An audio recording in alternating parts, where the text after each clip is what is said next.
বন্ধুরা,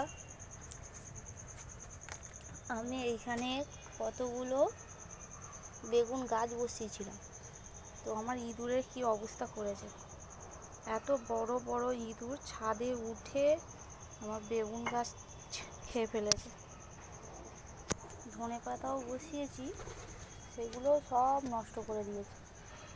তাই এই মশারিটা চাপা দিয়ে দিই, কিন্তু একই অবস্থা।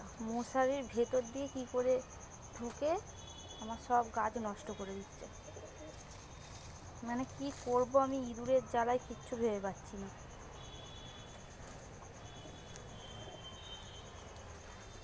আর এই যে আম গাছে আবার নতুন করে বকুল এসেছে।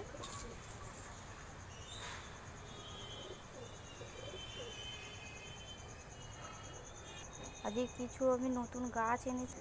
আর এই যে এইদিকে আমাদের পায়রা খাচ্ছে। আর এই যে নতুন গাছ আমার এটা একটা ফুলের গাছ, চন্দ্রমল্লিকার মতো দেখতে, কিন্তু চন্দ্রমল্লিকা নয় এটা। এটাকে আমি এখন বসাবো।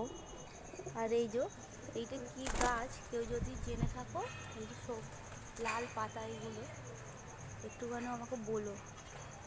আমাকে বললে এটা নাকি কালো জবা, কিন্তু কই কালো জবা কিছুই তো হচ্ছে না।